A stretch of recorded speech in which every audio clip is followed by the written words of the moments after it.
you cannot hope to change the narcissist. No. Even a narcissist who, on the rare occasion, recognizes that they see themselves in these red flags and seeks therapy can change behaviorally Right. to manage their relationships. But if you're the person that's on the other side of the relationship, you can't think that they're going to change or get better. Welcome to Becoming Virtuosa, the podcast that encourages you to become your best virtuosa self. Each week, Dr. Susan Crockett goes where the scalpel can't reach, exploring conversations about how to be, heal, love, give, grow, pray, and attune. For the first time ever, she's bringing the personal one-on-one teaching that she shares with individual patients to you on this broader platform.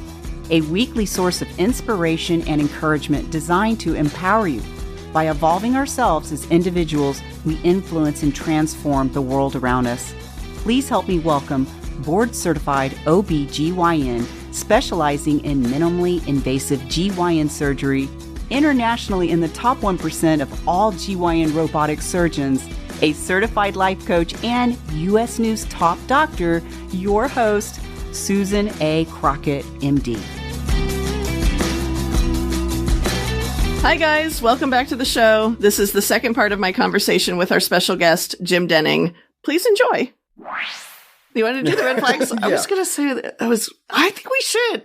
I think our viewers might want to know the red. These are really more, it's conceptual, just trying to kind of paint a picture of, because, you know, you've got, chameleonic is a good word. Narcissists are very good at contorting to certain situations because they're predatory. Yeah. And so they're going to be predatory by nature, so they're going to contort to these things. But there are some eminently predictable traits. You know, we've done some lists today, and this one's gone on a little long. We might even chop this into 2 episodes for you guys because it's so good and there's so much content. It's really good content. I don't want to lose it. So, yeah, I think that would be a huge benefit for us to kind of run through the red flags and just, you know, as you're listening, kind of listen along, see if there are any that, you know, hit home with you. And then at the end, we're going to talk about what to do if you recognized yourself in this scenario with all these red flags. We're going to give you a little bit of actionable items at the end. So let's see what you got, Jim. So, overly charming, you have a soulmate feeling about them. So they're very good at, you know, listening to cues, catching things, you know, trying to, again, it's predatory behavior. Love bombing.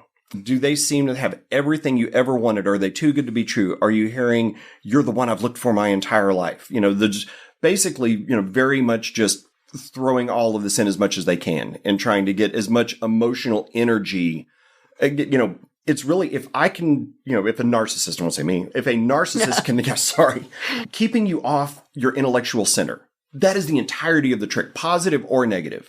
Insults or compliments, whatever it is, keeping you off of that emotional center. That's why friends are so important. Let somebody meet your friends before things travel too far because they will get the vibe. They're not emotionally involved in the situation. So they can see. And they also may not be as emotionally dysregulated as you. Yes. I mean, it's, you know. Truthfully. Yeah, no. Maybe some of your friends have a normal sympathetic autonomic nervous system. I'm not going to throw my friends under the bus, but it's a pretty big bus. Blaming others. This is, again, the narcissist cannot comprehend, cannot even fathom the idea that they are wrong. And so if there is something wrong in the world, something happens, you know, it says, you know, for everything in their life circumstance, you know, why they're late for a date, does not accept responsibility for anything, you know, calls every ex is crazy. You know, that's a big red flag. Yeah. Yeah. I even knew that one. I use that one in the office. Yeah. Jealousy. Jealousy is a big one because you are becoming property. I like the phrase human resource. A narcissist will see everybody as a human resource, literally. Yeah, you are a resource at whatever the thing happens to be.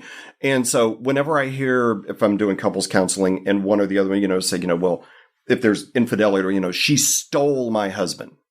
Right. It's like, it's not tried and true. It's not 100, but it's one of those things that kind of perks my ears up. Yeah. It's like stole. That's an interesting choice of words. Yeah. You know, but it also implies she, you know, this she other woman stole my husband. Have responsibility. Well, and the husband didn't choose to leave the wife. Yeah. Because that would imply that the wife had a defect and was, oh, wow. Yeah. And wow.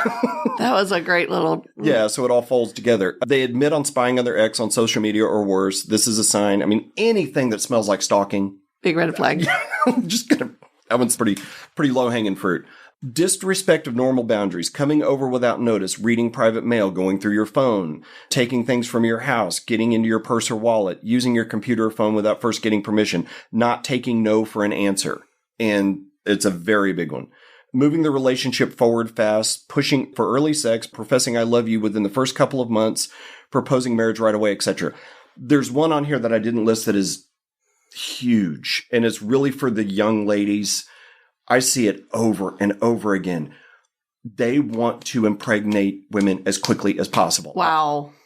Over and over. I see the pattern. It's as soon as, that's interesting because from my point of view, from the GYN point of view, we're always, and from the mother of boys point of view, I'm always telling my boys, don't, watch out. They're going to trap you. They're going to get pregnant, so that they can trap you because you're a good. I never thought of it from the other direction. I don't know how many times I've heard women, in their 30s or 40s, but when they finally realized I was baby trapped. Oh my gosh. Because everybody looks at it from that perspective. Yeah. They look at it from the perspective the woman's trying to baby trap the man. That's a great phrase, by the way. I've never used that before. Yeah, baby trap. But it is, if there is one pattern I see over and over again, it is the guy finds a girl that is probably just a touch out of his league, and she doesn't know it yet, so he has got to get some kind of anchor in there as quickly as possible, and that's the best one. Wow.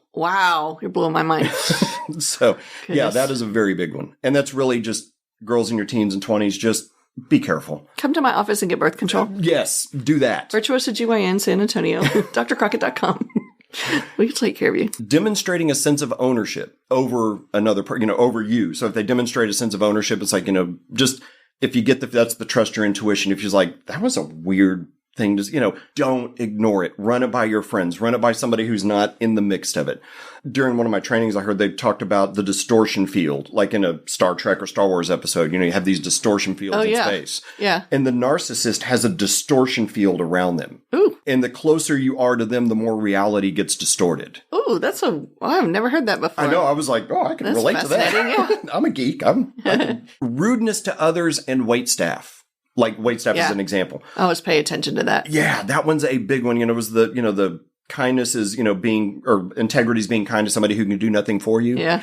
And it's just that, again, the narcissist is putting forth an act or a facade, but the person who's, the waitstaff or the valet or the whoever it is, they're not on stage for them. They're not useful. They're not a narcissistic supply. Right. So you've got nothing to offer me. I don't have to be nice to you. Yeah. So that's a huge one. Low self-esteem, especially with evidence that they put others down to make themselves feel adequate. Everybody's stupid. Everybody's an idiot. Everybody's like, and not taking blame for anything. Mm-hmm. Lack of empathy. And it says this can be faked, especially in the beginning, but please take note they don't have feelings about other people, animals being hurt, or if they seem disinterested, puzzled, irritated, or critical when you express they have hurt your feelings. Lack of empathy is not really... They don't understand the concept. They don't know what it is. It's completely foreign. So they can fake compassion if somebody's watching them and they want to look good. Right. But they don't really understand empathy and looking at another human being and being able to understand what they're feeling or thinking at the moment. No. Because that would require the other person to be separate from themselves. Yeah. And I don't like the phrase lack of empathy because it implies at some point they can acquire it. And they can't. There's, and there's different articles on different parts of the brain that have just a blindness to it. And the real irony is, you can, it's like, if I'm the narcissistic person and I do something negative to another person, I don't feel the empathy. But if you do it to me, and it really is a blindness. And the interesting, do I have time to tell the story of Narcissus? Oh, okay. Yeah. Okay. So the story of Narcissus was the most beautiful human being ever. Mm-hmm. Like he was just, if you looked upon this man, you fell in love with him immediately. And so he had, and everybody would come around his house trying to, gaze at Narcissus and, Narcissus is like, I am more beautiful than anybody in the world. So I have no partner. I have no equal. Well, his best friend, Amadeus, he and his friend Amadeus went hunting and they came back and Amadeus fell under the spell. Oh. And tells Narcissus, if I can't have you, I have to die. Oh. And so Narcissus is like, okay, here's my sword. Go on my porch. Don't make a mess in my house. So Amadeus goes on the porch and... I never heard this story before. So Nemesis is the Greek god or goddess of karma. Right. And so Nemesis sees this and she's like, oh no, this ain't happening. So she goes to Narcissus and removes his ability to recognize himself in the mirror. Oh, that's what it is. So he goes to a pool, looks down, sees himself, falls in love, can't drag himself away from his own reflection, and dies of starvation right there. But the blindness is really what they are blind to their own reflection. They are blind to their own actions. They are blind. So there's no combination of words. There's no spreadsheets or videos. Like, you can't show them a video of their own behavior and have them comprehend how it affects another person. Yeah. So did we get through the list? Oh, sorry. I got to guess a couple more. That's okay. I don't want to rush you. We got time, but Okay. I do want to make sure that we don't forget to talk about like what our viewers should do if they find themselves in this type of relationship. Signs that they think they are better than everybody else. You know, people are morons. You know, most people are idiots, that kind of thing. Bored easily or impulsive. If they're not interested in it, then it's wrong. Okay. So, you know, if I don't like bowling, well, then why do you like bowling? That makes no sense to me. You know, it's just that, you know, rather than, oh, we're in a cooperative relationship where, you know, I don't like bowling, but you like bowling, so we'll go bowl and have a good time. They can't do that. Interesting. So that broad spectrum inability to empathize. And then lack of close friendships. This is one, if you want a red flag, The biggest one. bright orange, we'll just go. Yeah, bright orange. Because there's introverts out there. Right. You know, but a very bright orange red flag is that one. Because they have no equals. And in order to have close friendships, you have to be vulnerable.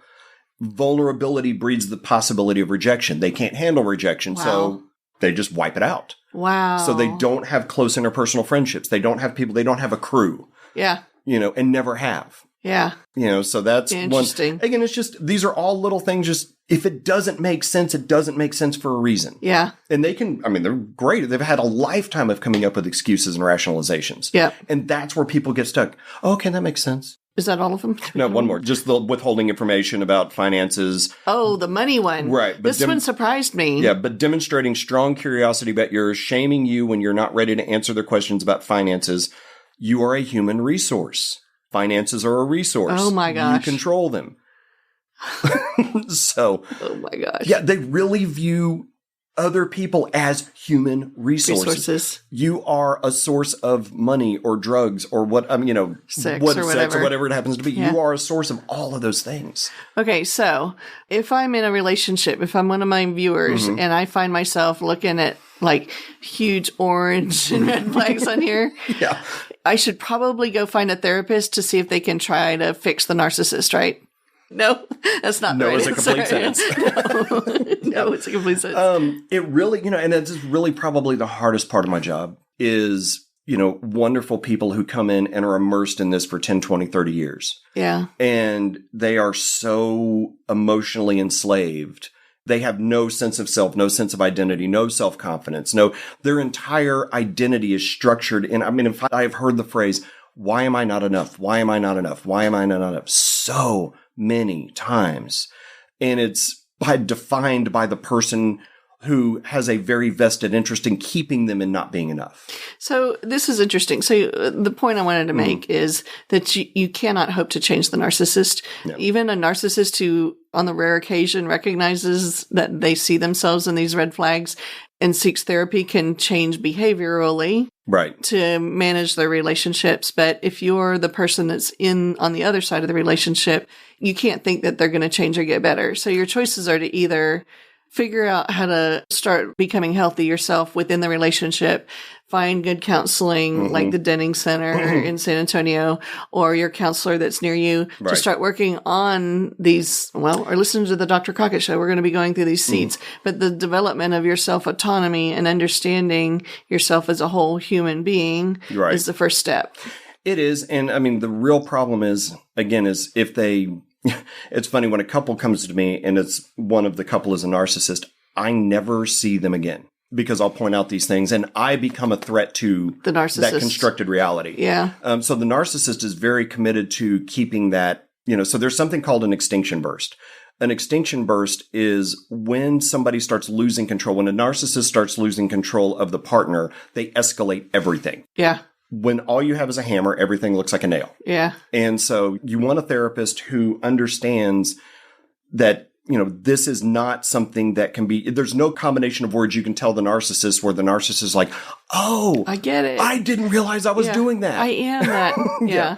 Well, and we also want our listeners to be safe if they're starting to realize this is what's going on, because like we talked about before, abuse and the narcissism overlap each other very strongly. So you never want to just go confront them to their face. You want to make sure if you are in an abusive situation, we want to make sure that you have the availability to get to a hotline or a safe place. I don't want to go into a whole abuse discussion right now, but start taking care of yourself is what I'm encouraging. Be very careful. They can be, there is no limit to what they can and will do during that extinction burst. It is, you think you know what the limits are, but just be incredibly careful with all of it. So it can be really hard for women. I am going to say this much about abuse. It can be really hard for them to get to a place where their controller is not controlling them. So I want the listeners to know that in most doctor's office, specifically most GYN offices, in the bathrooms on the back of the door, there are numbers listed for hotlines and help,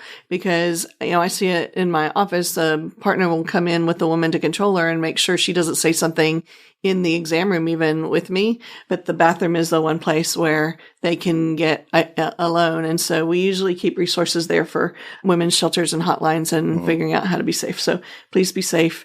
For those of you that are dealing with this on starting to date and getting into that world, and you start recognizing these flags, run, just run. Don't try to fix it. Get better at recognizing these things faster.